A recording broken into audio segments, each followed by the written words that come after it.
We'll be taking care of PV every day. Taking care of PV every way. We've been taking care of PV. It's all ours. Taking care of PV and investing in our town PV.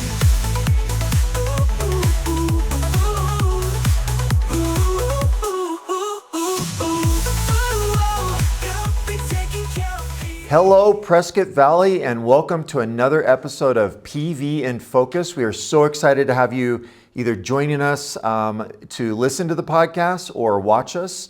We thank you for taking the time to connect in with the town of Prescott Valley and learn about some of the things that we have going on. And I am really excited to have one of our directors with us, Heather Reuter, who is with our Public Works Department. And Heather, thank you for joining us today. And yes, thanks for having me. This is excellent.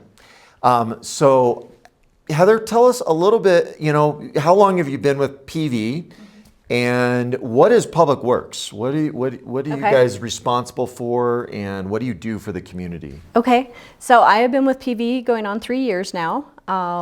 And it's been amazing. 3 years, wow. I know, time goes by fast. And Public Works, basically, we are the professionals that take care of the infrastructure that make the residents' everyday life easier. So I like to refer to us as the heroes behind the scenes. So we are taking care of the streets, we are taking care of the signals, we are taking care of the stormwater infrastructure, we're taking care of the facilities, we do the engineering for the new projects. We take care of the 300 plus vehicles and equipment in fleet. And then, of course, we take care of all the special projects that nobody else wants to take on. And we are proud to do so because Public Works is kind of the dependable department. You can throw anything at us and we will achieve it and figure out how to make it. So if you think about a community, you guys are it's the behind the scenes keeping the community humming along. Absolutely. And we all touch everything that you guys are responsible for. Absolutely. So every time you're in a car or you're walking, the overall infrastructure of the town. And absolutely. Yeah, and people don't realize how much infrastructure that we have out there. We have almost 300 miles of roadway. 300 miles. And then we also have, 21 intersections and drainage, storm drain infrastructure alone. We are over 100 miles. Either roadside ditches or drainage infrastructure. And we'll be talking about some of the stormwater stuff. Yeah. Absolutely. But just the sheer magnitude of the assets that we are responsible to touch and maintain is it will blow your mind because we are such a small team and we are able to maintain such a huge amount of assets, to your point, that touch every single person's life, the residents and all the internal departments. It's a very big responsibility. It's fun. It's lots of fun. You've got a very good team that I know that you've been supporting. So, what drew you to the profession? What brought you here and kind of in this line of work? Interesting that you asked that question. So I'm civil engineer, graduate U of A. Go Wildcats. Fellow U of A person. And so did design for 7 years, roadway design, and then when the recession hit. I jumped over to the municipal government as a project manager, and it was in Public Works, and I was just hooked that all of the different hats I got to wear and all of the impact, small and large, on the residents that made their lives better. It just wanted to give back more and more and more, and don't really need the accolades, and that's what Public Works are, right? Our team, we don't need the accolades, but we're there when you need us. Well, that is awesome, and you are doing a great job, and very, very proud of the work that you're doing. So, Public Works has, you do projects, and absolutely. We've got what's called a capital improvement plan, and we're thinking out multiple years into the future. Absolutely. What are some of the big things that we are currently working on as a town? So right now, we are working on numerous projects, but a couple of the larger ones, obviously, are the Glassford Hill Road expansion. Tell us about that because that's a big one. So that one is, thank goodness that we were able to get supplemental funding from the state, which is a blessing. We're able to improve the capacity by adding a third lane northbound and southbound from SR 89A all the way down to Long Look. And so that project, it took a year in design. And so our project managers worked diligently to get it to the point where we could put it out for construction, and we are hoping to start construction after the new year. That is awesome.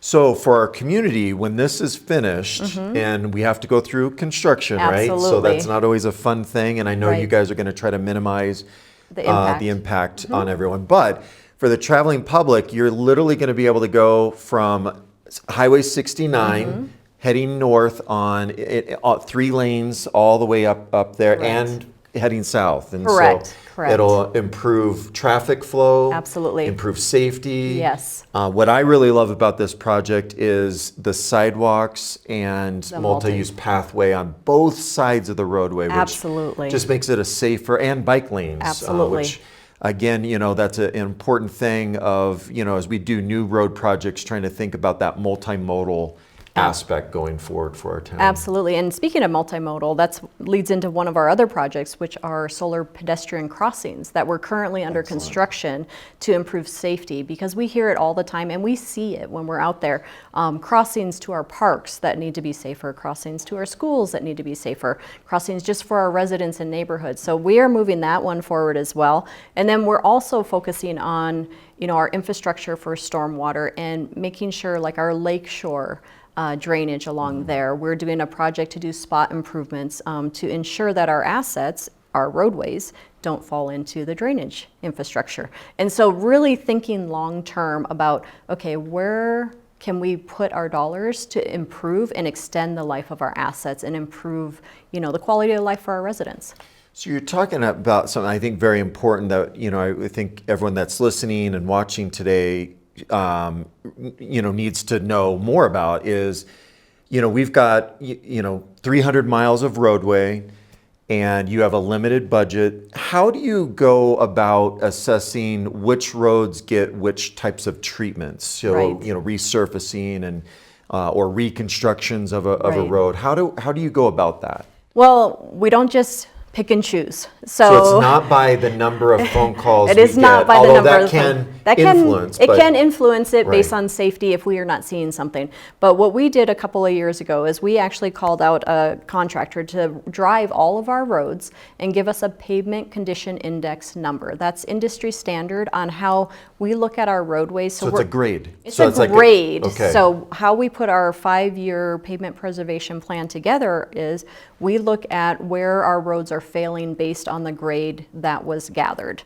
And we focus on those first. And then in 2 to 3 years, we'll re-drive all of our roads and we'll re-score them. But each year, as we do pavement preservation, we update the scores. And so we know if we just did an overlay on this project, we're going to get another 5 years out of that roadway. So it's not just pie in the sky. We actually use true data. And so I love the direction we're going, because then we can plan not only fiscally how we're going to spend our dollars, but also internally on how our staff needs to plan. Well, and what I love about that, it's that, being trying to maximize our dollars and not wasting money on Right. maybe a road that if you get another year out, but there's another road that if you do it now, Right. you actually you save it Yes. from going to where it has to be completely reconstructed. And Right. And there's that's a probably great examples point. around the town where that hadn't been done. Correct. And now we are having to live with much more expensive. Absolutely, absolutely. And that happens all the time. You saw it on Glassford South. That's why we had to completely reconstruct that roadway, because of lack of pavement preservation. We couldn't extend the life of that pavement. Those that have lived in our community for the past several years probably remember that construction project, and we had to completely rebuild that road, and it was a absolutely. huge impact. It was. A lot of coordination and, Yes. and travel impacts. So. Absolutely. So the town, we're always looking, your department really cares deeply about trying to make sure that we've got good infrastructure and it's a Absolutely. safe community. We recently got a grant that a safe streets grant that enabled us to do a deep dive into Correct. where could we make safety improvements for our town. And Yes. this, it means a lot to me, and I know to you as Absolutely. well, and we want to better serve our community. Right. Talk a little bit about that grant and kind of where what were some of the things that came out of that where we are going to be making improvements for the community? So it was a safety Safe Streets for All grant. So it looked at our roadway network as a whole and looked at all the data. So the crashes, pedestrian, vehicular, bicycles, and then it did rankings based on over the last 5 years, all of that data, and then identified key areas that small safety improvements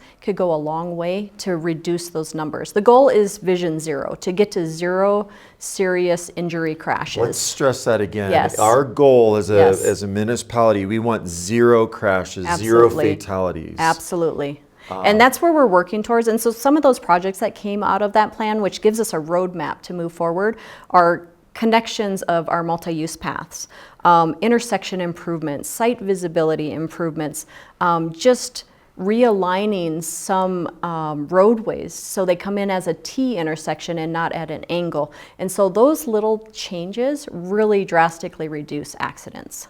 That is excellent. Very exciting. And it's Absolutely. probably something that's going to take a number of years, will. right? So just, again, everyone that's listening, that we've got a good plan. Yep. We've identified key areas that Absolutely. we know need to be improved. Absolutely. But it takes time to get the money, the engineering, do the construction, those types of things. And we actually put in for a supplemental grant for implementation of 8 of the projects that were identified. And so hopefully we will be funded and we can move those projects forward sooner than later. You know, we're kind of mentioned money, and there's never enough of it to do Yes. the types of work that you do. You know, when we do the annual budget process, your numbers are usually big because roadways cost a lot, Absolutely. sidewalks cost a lot.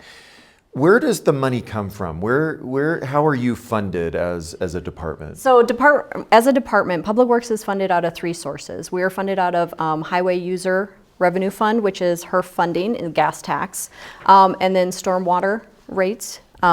We're funded out of that, and then the general fund. And so we try those 3 different funding sources you can utilize for different items. So I can't use HERF funding for facilities, and I can't use stormwater for fleet, right? So we have to be very careful on how we spend these funds and make sure that they're allocated to the correct projects in the category that they're funded for. So and thank you for that. And I think it's important, you know, sometimes people think the town budget and we could just move money around. Right. There are different sources of funds that have that are restricted. They may be coming Absolutely. from a state line and they have certain things that you can spend it on. Yeah. So we have to be very mindful of that and Absolutely. transparent about the use of that. Absolutely. Let's, you know, as a fun question, you know, if you had won the lottery and you Right. wanted to be a benevolent public works director Yes. and fix something here in PV or give back to PV, what would that project be? What would you say if you had a blank check and you could fix something Right. or make something better? What Right. would it be here in PV?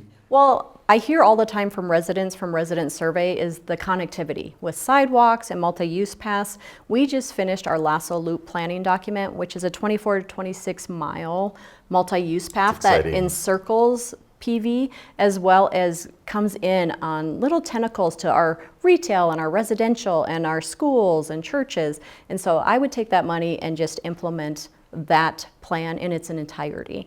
And I think that would encourage multimodal, get people off the roadways, get them on safe areas to walk and bike, and improve just the livelihood of our community as a whole. Well, you're hearing it for the first time, folks, that Heather has committed that if she wins the grand, you know, the Powerball, Absolutely. we are getting the Lasso Loop. Yes. But in reality, I mean, that, you know, that is an important project Absolutely. in this town. We are absolutely committed to improving that, you know, bicycling, walking, safety aspects, Yes. and, you know, getting people off of our roadways. So, you know, it kind of leads into kind of as we begin to wrap this up. You have a limited staff. You have a limited Yes. budget. Yes. How can the public, how can those listening and not listening, but how can Right. people in our community help you to do a better job? How can the public be a part of this? So I just have to say, first and foremost, my team is absolutely amazing. They go above and beyond, and I'm so proud of them. Every time I see them, I am so proud of all of the, you know, new ideas they come up with to be frugal and not waste resources. But how the public can help us is they can either call us, they can go online to our PV and actually put in a work order. You can drop a pin, put in a work order, and that will come directly to the correct division, and we will take care of that. Just give us a call, have a conversation, because we are very small but mighty. You guys are our eyes and ears out there. And so please call us, let us know what you see. We try to see everything when we're driving around, but sometimes we miss things as well. So we need your help.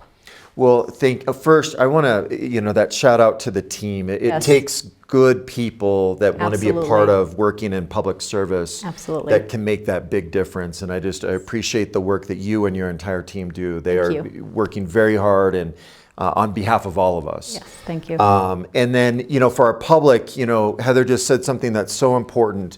We have a limited number of people. We are not everywhere at all given time. So don't hesitate to let us know if you see things, because that's how we can get things fixed or addressed Absolutely. sooner.